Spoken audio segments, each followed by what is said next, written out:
Giro, everybody. I think I'm going to start, well, I've been working for about 18 years in mostly video game industry, and I've been wanting to touch a lot of different things, which I've been able, so basically, the first thing I want to do is go a little back in time, before ZBrush, the obscure time, the prehistoric times. Yeah, so if you're from, I'm not that old, I guess, I'm 40 years old, but in terms of digital art, 10 years, 15 years, 20 years, almost 20 years is a lot of time. I mean, you realize different generation of consoles, software, everything has been going exponentially. And since ZBrush started, it's really where, for me, everything started, and I think a lot of people as well. So ZBrush, I was working on some really cool project, but obviously PS2 games, things like that. So one of the turning points in my career was there was Splinter Cell, and then there was Prince of Persia: Sands of Time. You can actually see a kind of a remake I did really quickly for a cover for the 10 years of Edge magazine in England. But basically, Prince of Persia was the first time I was able to do a lot of concepts. I mean, the art director on the project is Raphael Lacoste. It was Raphael Lacoste. And he's an amazing art director, one of the best art directors I have to work with. And what was really cool and bad at the same time is I came at the end, almost at the end of the project, and all characters had to be remade. All animations were done. And I thought, well, it's going to be interesting. So I had about 4 months, and we were 2 people for the most part. Then there was some more people added towards the end. And I started to do everything basically in pose. And I started to paint everything in the textures, and it was the first time I could really do a lot of concept directly from the models, because basically we had no time, which was a bad thing and a good thing. So obviously from there I thought doing concepts in 3D would be amazing. It's not necessarily the greatest, it's not really up to the point where it should be, but eventually I was dreaming about like a tool that you could actually sculpt. I was like, would that be crazy to actually be able to sculpt digitally? And then eventually, I've seen, well, ZBrush 1.5, I think. I was actually in Denmark at that point. We were in pre-production for Hitman Blood Money. And most of the IO Interactive games, well, all of them were obviously like PS2. They were multi-platform. But they weren't necessarily going for the next generation. The next generation was not necessarily started yet. There was some id Software. The Doom thing was starting to pop some screenshots. And people started to realize normal maps, all those things would happen, very shiny things everywhere. Remember, like the render of Doom was just like, let's show like the render of the normal maps. And basically from there, I was like, okay, there's something missing. We got normal maps now, and really early on, I went to introduce that in our pipeline. And the team wasn't ready, and I just said, well, fuck it. I'm just going to do it, and if you don't want to follow, it's fine. And I was a bit of a wild card at the time. And basically, I went ahead, and I was the lead, so I had a little more influence to do that. And then basically, I started doing some prototype with the team, and we had some normals in the game, and then from there, people wanted to actually do that in the environment. But ZBrush was not out yet. 1.5 was out, and I was starting to play with it, but there was something missing. And then I saw some amazing sculpts from Lord of the Rings, the second movie. Dave Cardwell, I think, and another artist were doing those amazing sculpts. And I was like, okay, this is the game changer we've been waiting for. So 2.0 basically, we started to do production on Hitman, no tutorials, nothing, didn't exist at the time, obviously. And I knew that was going to be the tool that was going to be the next tool that we're going to use most of the time. So 2.0 was amazing, but no perspective, no subtool, nothing like that, no hard edge, obviously, nothing like that. But it was already part of my pipeline back then. And from there, basically, like from every version that happened, we give the freedom to do a lot of concepts. So, I'm not that prepared because I like things to be a bit flowing. So, probably I'm going to be asking if people have questions or whatever. So, I'm going to run a little bit of the portfolio thing and talk at the same time. So, it's going to be less boring. And so. it's not in order, but I think it's kind of a good thing. So what I wanted to do was not just video game. I wanted to be able to do collectibles. I wanted to do concepts.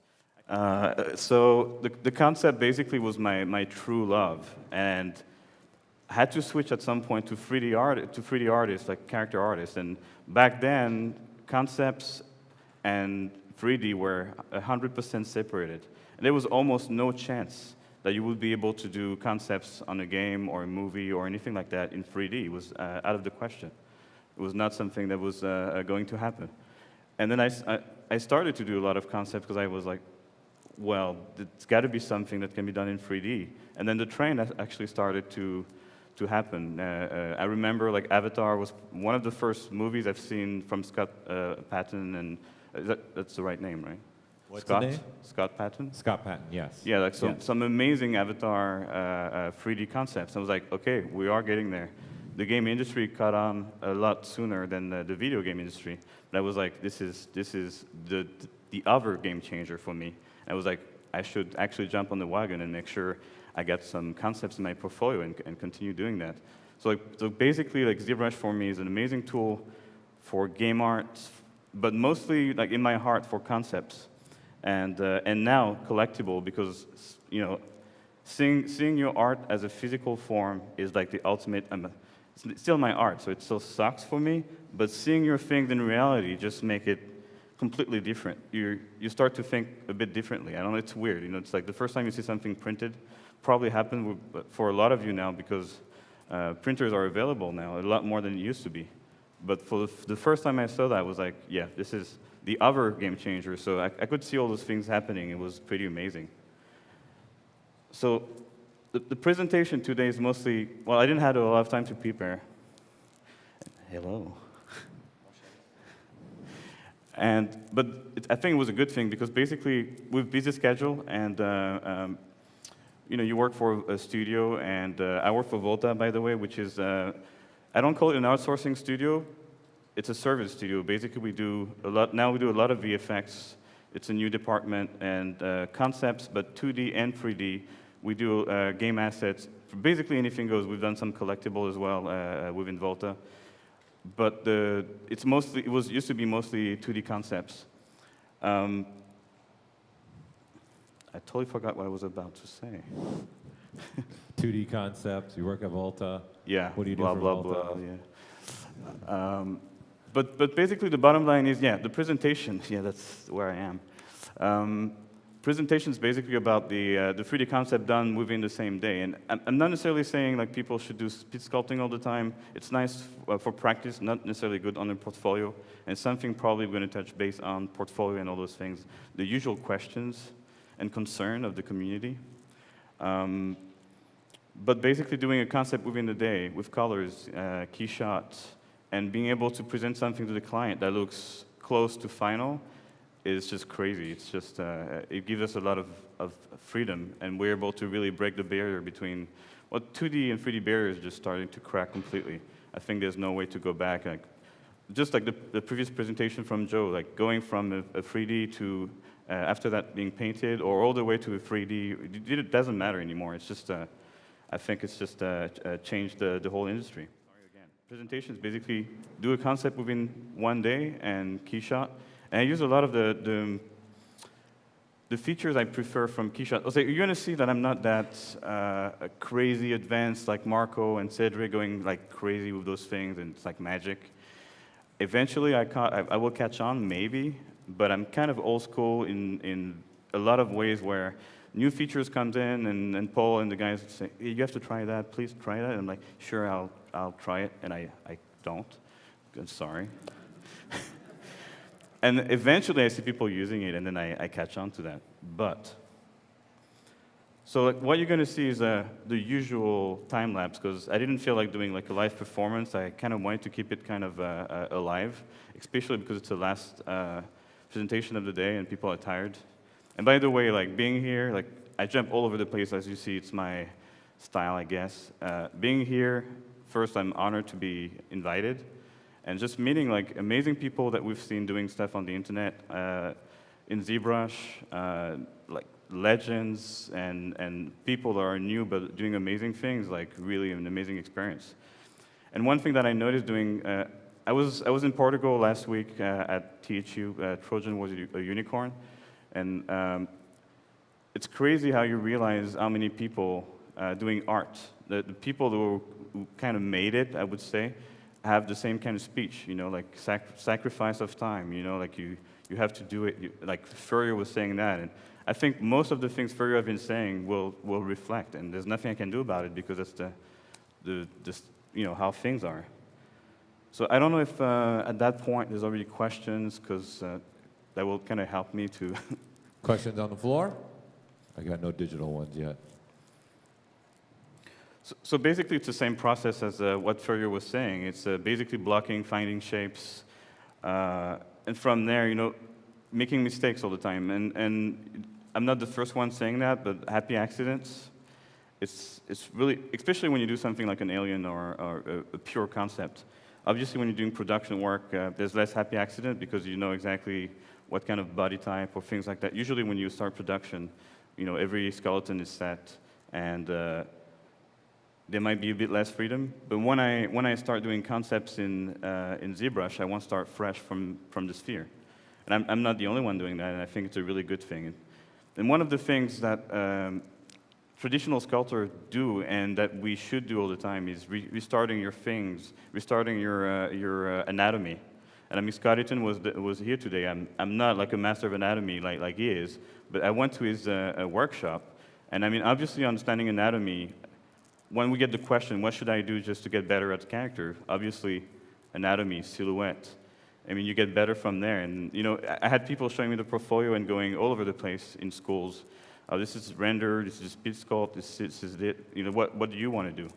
If you want to do character models and you want to do humans, even aliens and creatures, I mean, if you don't have, even to some degree, mechanical stuff, if you don't have any ideas of where things are, it's not going to work that well. And once again, everybody's been saying that, so it's not that original. Like, for example, the Gills things, I do that like a lot. I mean, I was basically in auto mode because same thing as what Furrier was explaining, I use reference just to kind of get pumped up to some degree, but then I like to just shut it down completely. Shut down the phone in the morning, do things like that, and just be able to be kind of in the zone, not too influenced. Obviously, you're influenced by popular culture and things stay in your head, but you're trying to do something new and hopefully something interesting. So basically, like the whole thing was 3 hours or about 4 hours. That's I'm not quite sure, but it was kind of half a day in the morning, and I took the other half to basically do do some poly paint. And Furrier was explaining something. I'm going to talk a lot about Furrier because first of all, he's amazing, but I think we have very similar. Well, I don't do mechanical stuff as he does, not in that level anyway. And what he was explaining at some point was doing poly paint. I start poly paint sometimes sooner than that because depending on how you're going to paint it, it's going to look totally different. It's going to have a different aggressivity, or let's say you want to have a softer character, you're going to choose different colors. And like poly paint, is another tool that's just amazing to do concepts and other things as well. But I mean, obviously here the focus is mostly on concepts. And by the way, if you have questions, you can ask at any point. And also, I can answer questions about not just the concept, but video games and collectible. I mean, since 2008, and the first collectible that I did was released in 2009, and thanks to Adam Ross, because he's the first one who really introduced me to doing a collectible, and he's amazing. He's an amazing sculptor as well.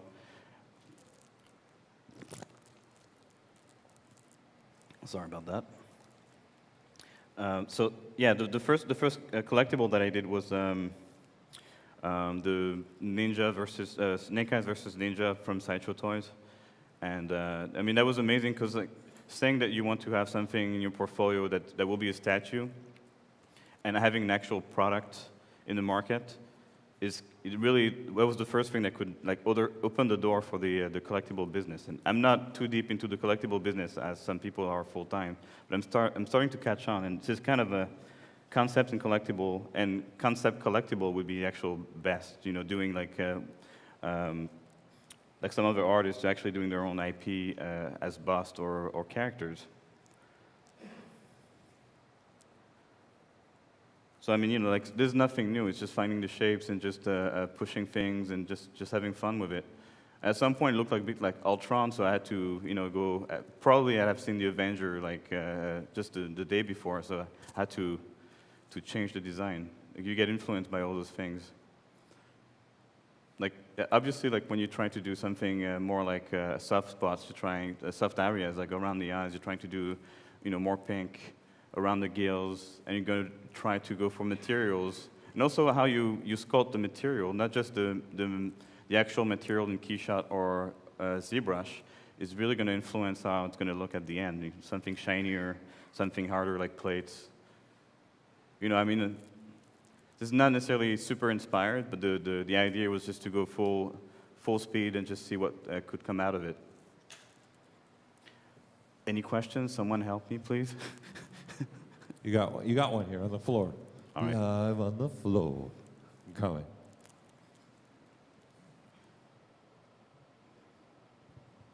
When you're doing work for collectibles rather than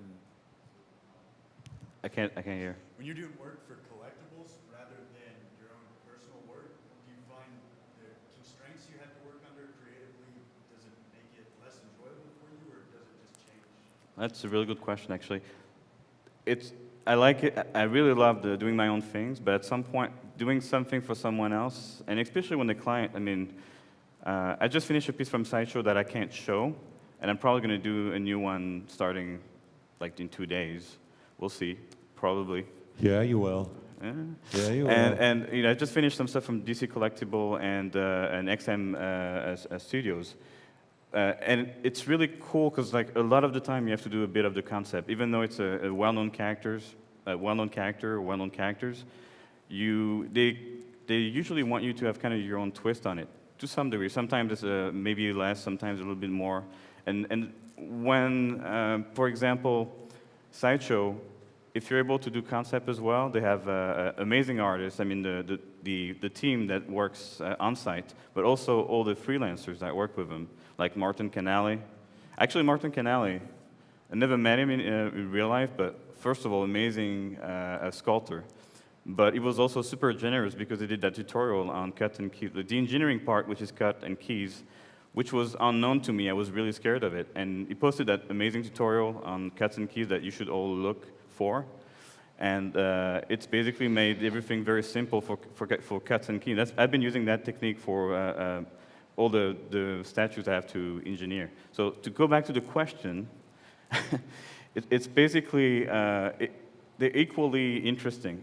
And the fact that if you have a good art director that's pushing you in the right direction is very rewarding because you're going to get better from that. If you listen to the art director, I mean, I know sometimes it's not easy, like the relationship with art directors, but sometimes they have a vision and you're not quite sure that you see it yet, but when they push you in the right direction, you just get better.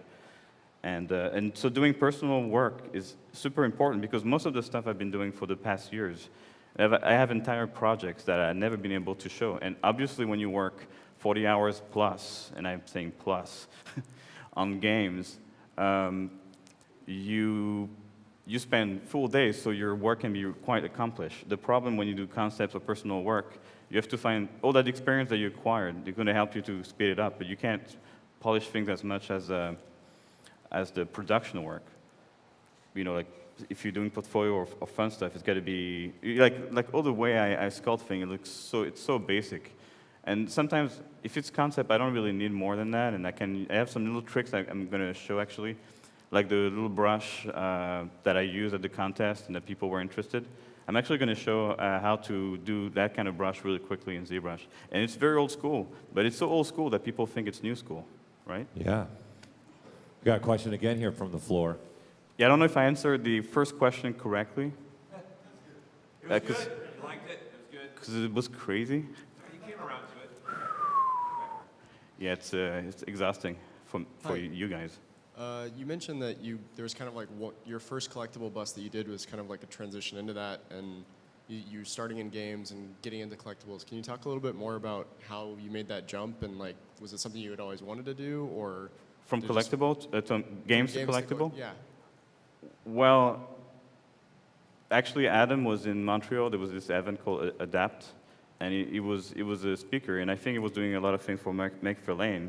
And I was like the soccer fanboy going to, hey man, could I get some work from you? And he was a really cool guy, and he was like, hey, sure. Well, just we'll get in touch. So that's how it started. It's like really putting yourself forward and trying not to be too much of a fanboy. And I don't know. It's just how it started. Like all of us. It's just opportunities. Just people give you a chance. I mean, you're obviously trying to show a good portfolio as well. So it's a mixed thing. I mean, obviously you have to work really hard on your portfolio and be able to show something. But it's also, we tend to forget it's the human contact. It's like you will want to work with someone that's communicating well and that you like, obviously. So, putting yourself forward and being polite, all those things, I guess. Being Canadian, polite. Hey. The Snake Eyes was the first one you did? Was the Snake Eyes? Snake Eyes is the first commercial one I did. Yeah. The first one I ever did was, I was on Hitman Blood Money and ZBrush 2.0, and I happened to see it, at some convention there was a 3D printer, and they had some little things, and and I knew it existed for inverse engineering and mechanical parts, all that stuff, but I was like, ZBrush, printers, yes. And it really happened. The marriage happened, and it's a happy marriage, right? Yeah. It's an amazing marriage with kids, plenty of kids. You were the kids, though. Yeah. We are the kids. So is that a song from the 80s? So I mean, that's how things happen. And the first real commercial one was the Snake Eyes, and then there was the boss from Magneto and Colossus, and I mean some of my all-time favorites. I mean, I grew up with John Byrne and like all the comic books and Wolverine, X-Men. Like I'm a geek. I'm a pure geek. And French comics, all the usual stuff, I guess. You got another question here on the floor. They're coming up hot now. Hold on, let me get there. I just saw in the time lapse. It looked like, did you paint a specular map like as its own? Looked like you were using just black and white paint. It was separate from the actual paint job. I'm not sure. The question was. So in the time lapse, you did UVs and then you were painting black and white. So he's asking, were you painting a specular map there? Yes. I wanted to go really quickly and just get some specs, some all kind of effects you can get in Keyshot. But then if you have, I use automatic UVs for the concept, as you could see, and basically just being able to get the poly paints really quickly, specular, albedo or diffuse, whatever you want to call it, and basically putting it in there. And then you can really play around in Keyshot and have something that's it's quite powerful. So okay, so I just wanted to show like just the actual model of the Witchblade.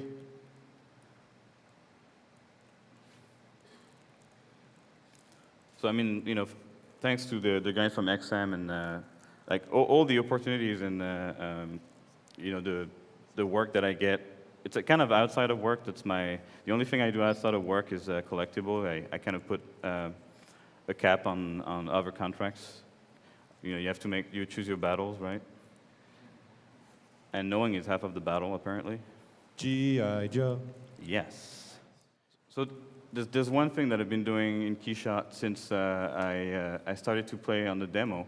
Like the box modeling, all those things in ZBrush, I think they look amazing, but I had to once again choose my battles. And one of the things I wanted to push in a concept from ZBrush was to be able to do renders really quickly.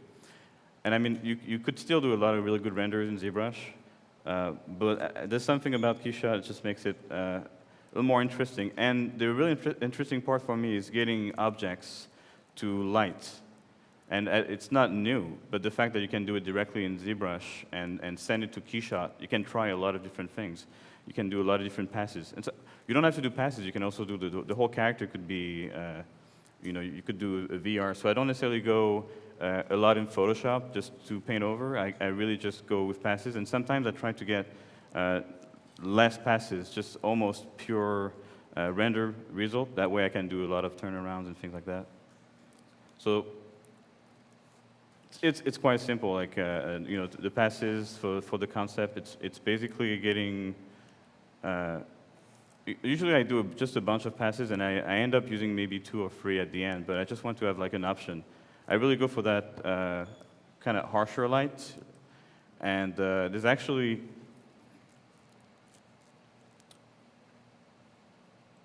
in an environment in Keyshot, if you want to have something quite simple to, well, that's actually very flat, and the materials didn't follow, but you can see it's quite bland. It doesn't have like all the bang, you know. You could really do a lot more. So doing those quick passes in Keyshot really helped just to bring, you know, some life and put some dimension into your character. And with the polypaint, it's just also quite dark. So one of the, I'm not necessarily like using spatial HDR. I'm Mr. Default, so default ZBrush. I make some custom brushes, but nothing crazy. There's the damn standard, there's all those brushes and move tools and all those things. But one of the things I like to do is, from default, just get the best out of the software. And usually, you get a lot of stuff that's interesting.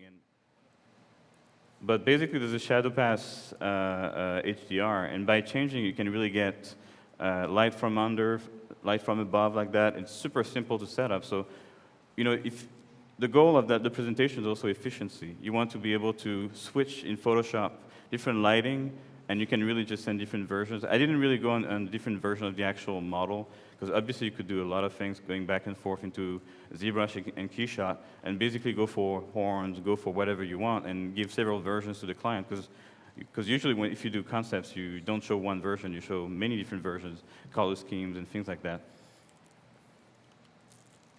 So, you know, kind of not a clown pass, but more like a selection pass, and experimenting, and experimentation is all about what you can do in ZBrush, in concept, but also with Keyshot, like trying different lights. And a lot of the time I do a lot of tries, and it just doesn't quite do it, but then it's just interesting to try different things. And if the client was like, yeah, I don't know, it's missing some blue, there you go, you get some blue. So eyes, you know, like, just getting some basic ideas out. Maybe it's a dragon guy or it's an aqua guy. Who cares?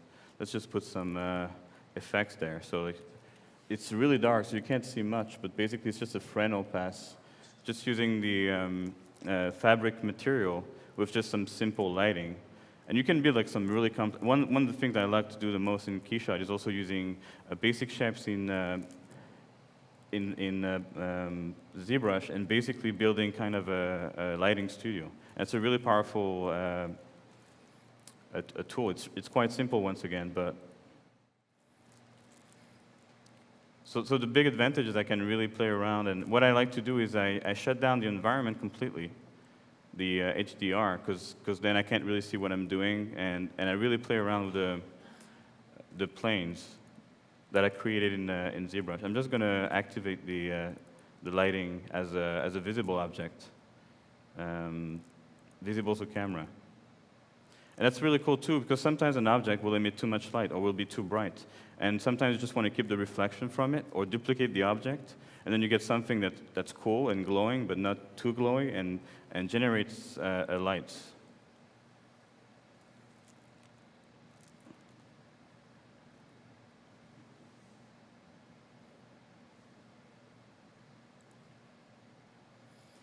And also, when you do those kind of effects into some kind of, spaceman or whatever, you want to have all those LED lights or whatever, like being able to get, just from a sphere or whatever object, to get those lighting, you can really play around and go for something very contrasty and very deep.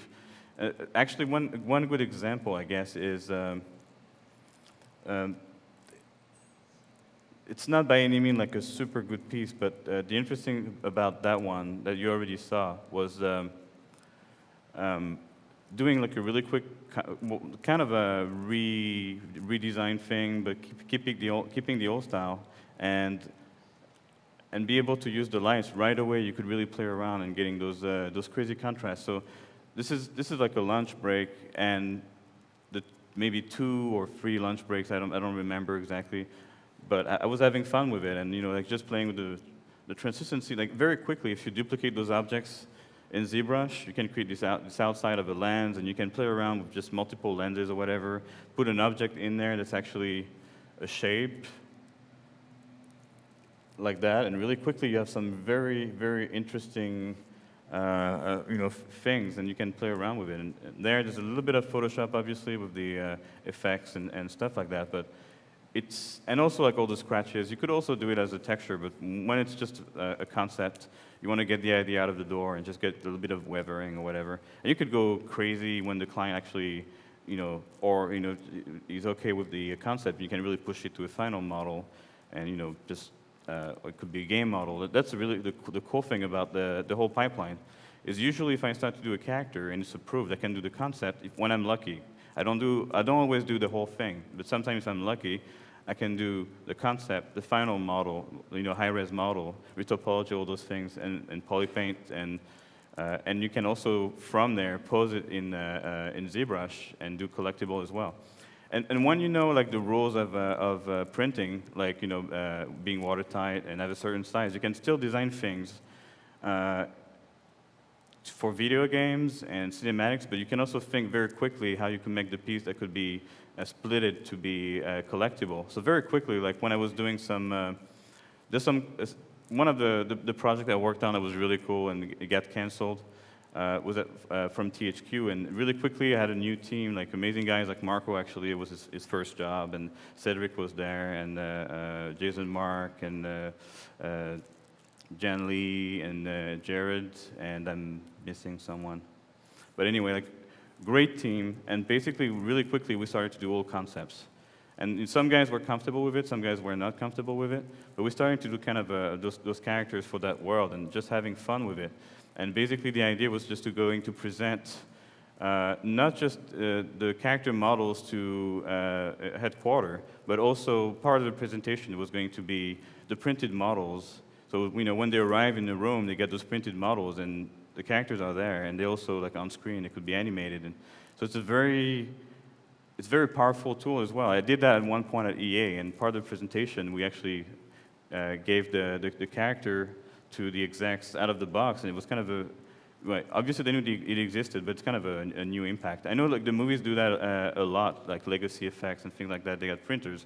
For the game industry, it's kind of unheard of to sell like a project through kind of a collectible, but it really makes people excited, and from there, when you get people excited on the concept, and they will start to have ideas, so it becomes very collaborative, because from there they will have an idea and they will tell you about it, and then you'll go, that's amazing, I could do that, and bouncing those ideas back and forth makes the product more fun, and just it's got more value. So like, it's also one of the strong points of ZBrush is because it's so flexible.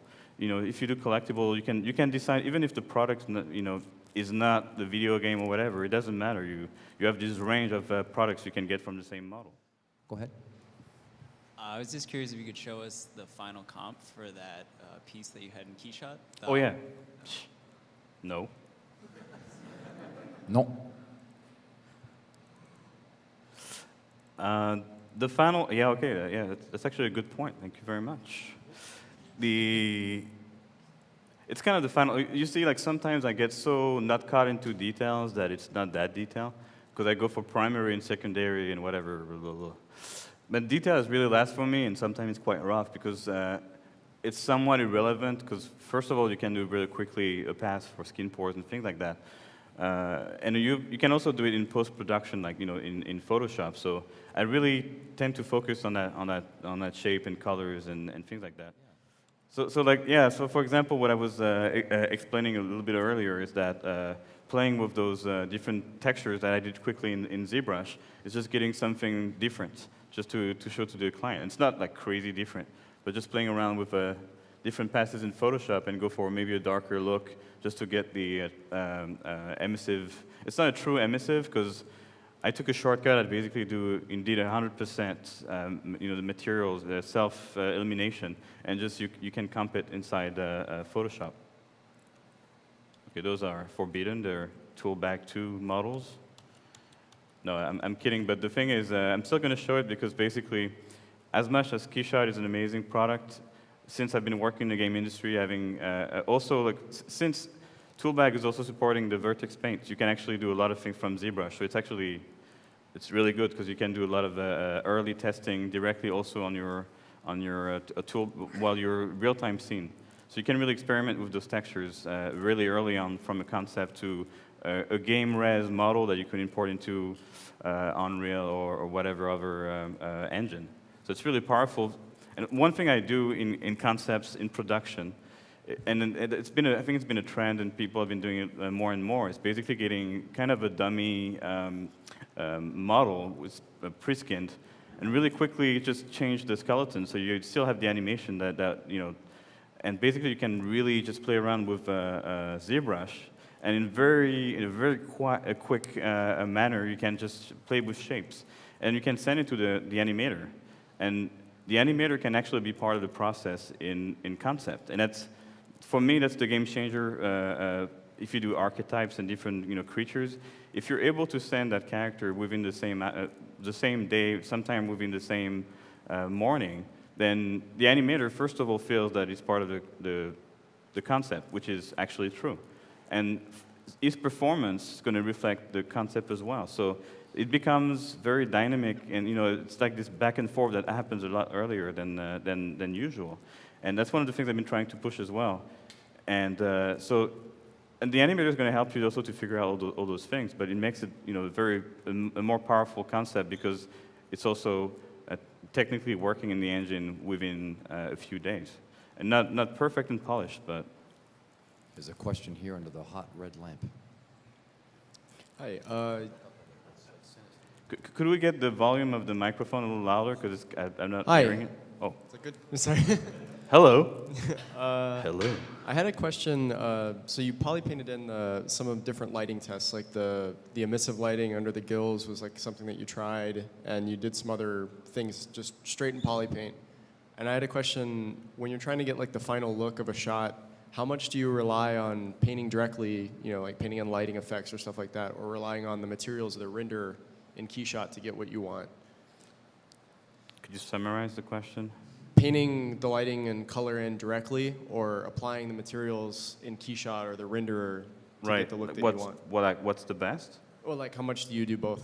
I mean, like. Oh, it's actually very organic. Sometimes there's a material in ZBrush, one of those matte caps that you can tweak or whatever, and it's going to be kind of exactly what you want in Keyshot. So sometimes you're going to use almost like 100% of that, and add a little bit of the when you go into Fresnel, and once again Keyshot seems to be crashing, but you can basically give it some real physical property like reflection, and then the HDR will reflect on it. So you get the best of both worlds. You get a matte cap, which is kind of fake, and you get real real simulated physical effects in Keyshot. So you can really calibrate the materials just to get the best out of both softwares.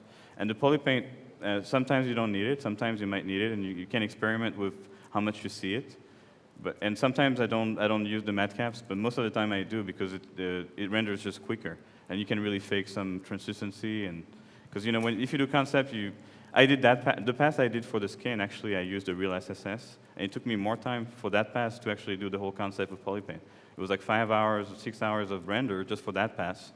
But when I use the materials, and they have a property that looks more translucent, and I can really play around with it and just fake it, and like within a few minutes, it's going to render, and I'm going to be able to play around with the layers. But that's the idea, not just to go in Photoshop, not just to go in ZBrush, but to go back and forth. I don't know. I have no idea if I'm answering the questions correctly. Hey, you're the boss, man. You've been around for... Yeah, you can say that. That's fine. Any... You're in charge here.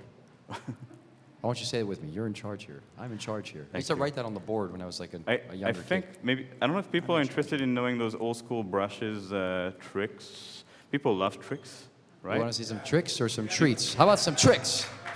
Tricks. Okay. These minutes? The amazing old school trick, which is probably well known, is basically if you have a plane, and not like an airplane, but if you have a plane, it's basically zero in the world. So what's going to happen is if you do a shape in there, you're going to be able to grab it with MRGB. I don't remember even the name. What's the MRGB grabber? MRGB grabber? The MRGB, shit, I guess. Z grabber. Yeah. Yeah. No. No. So you have to make a polyplane, obviously, but from that plane, it's, once again, super old school. You just subdivide it to enough resolution, and basically you can start just not doing the right thing. I'm not using the right object. Okay.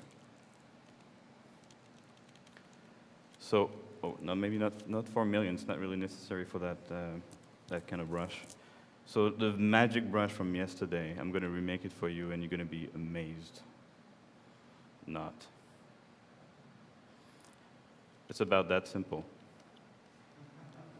You don't see anything right now, but yeah. I'm going to try just to show you. So you basically just play around with the,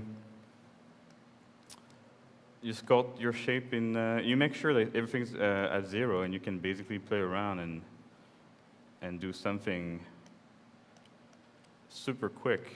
And like, I'm talking really, really quick. I could go as far as I want. And you can also use a first brush and add like a screw and do a lot of different things. So like very quickly, you end up having those brushes that are super simple, super quick to do. You know, you can go standard, bam, drag rectangle. You use like alphas, amazing. And basically do like a quick screw thing in about 5 minutes. Bam! Bam.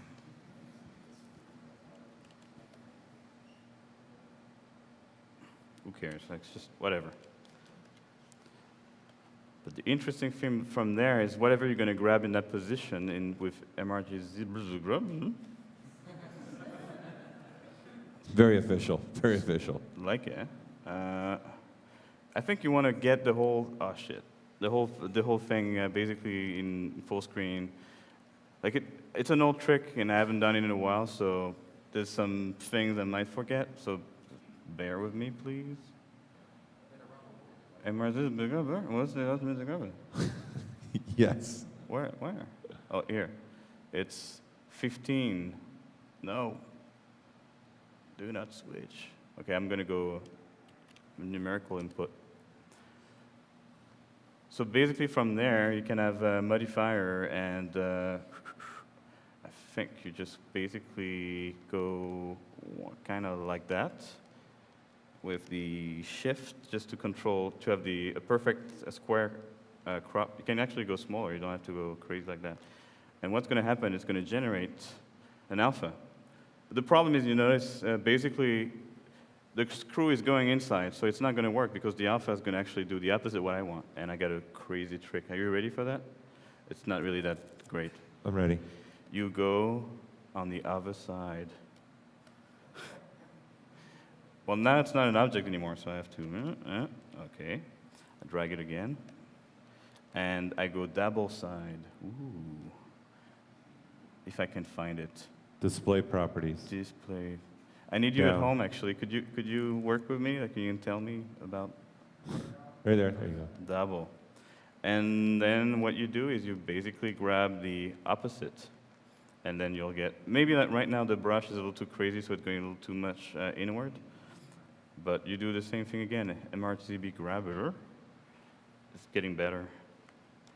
And from there, you have some, it's actually probably, the plane is probably not at 0, but you see, right now I have this depth map. Let's try it. It's crazy.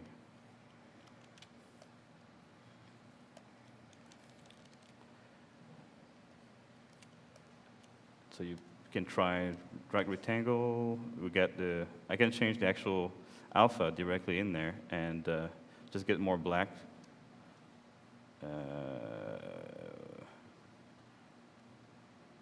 Modify intensity. Yeah, so even if it's not perfect, you can really tweak it with intensity, contrast. There you go. And if everything went well, hold on. Wait for it. Wait, no. Wait for it. You have to change the stroke, the curve, the focal shift, I think. Right now the alpha is just too crazy, so I have to go back and contrast. So it's a good thing, you know, it's just showing you that it's quick, just not that quick.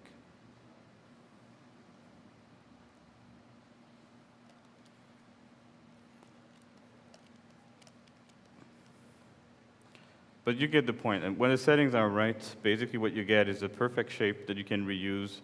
And you can play around with the intensity. And like you see right now, probably the screw was a little too deep, but you can do a lot of different shapes. So, I mean, you can, you know, start to design also with a lot of the shapes. Once you have something that's not too bad in ZBrush in terms of something clean, you can start to add those little details. And what I like to do is go crazy and just sometimes go in a different angle and start to, you know, like try different things and blend in and go into morph. There's brushes that I created years ago, and I still use them today for concept because they're super simple with lines. For example, I've got one that's here, and that's that one. And as you can see here, it's super simple. But from there, I'm really able just to play around with it. If you go like morph target, store, very quickly, I get some shapes popping. Like right now, it's just nothing good, but then when you start to play around with it like that, and don't eat too much because you're going to go blind. Nobody got it. You got a couple minutes left, just so you know. All right. So basically, you can start just to, you see like, you can get something maybe interesting that might be something that you want, getting some noise in there, and you can use the morph target, the morph a brush, and recover what you had before and just get the best of the happy accident made from that simple brush. So I mean, I don't know if the way I showed the simple brush, and it's really powerful because you use like a few lines, a few things, and you go in different angles, and very, very quickly morphing back things into place. You kind of goes crazy. You just find new shapes. And one thing I said at THQ is one really important thing is just using your brain, not just like thinking, but not thinking. And I'm going to explain. It's really important not to think. Just do like me. You know. Now, basically, you know, when you see clouds in the sky, you see patterns in tiles. Well, your brain is always working. We've been hardwired to actually recognize faces and see all kinds of shapes. So going back and playing around with those shapes and making mistakes or happy accident, then you can see something appear and you can really exploit it. So like sometimes just not thinking too much and just, you know, like a lot of people say, you could go back, go in thumbnail mode, you're trying different things. The shapes can go crazy. And if you use the same brush in negative or positive, you're going to get something completely different. You know, then you can play around and just create some new shape. Now, right now, it looks like nothing, but I think you get the point. Actually, you know, using like some symmetry, residual symmetry, you could create some really interesting things and pattern. You can use something more mechanical, more organic, but that's kind of, I don't think we have a lot of time left, right?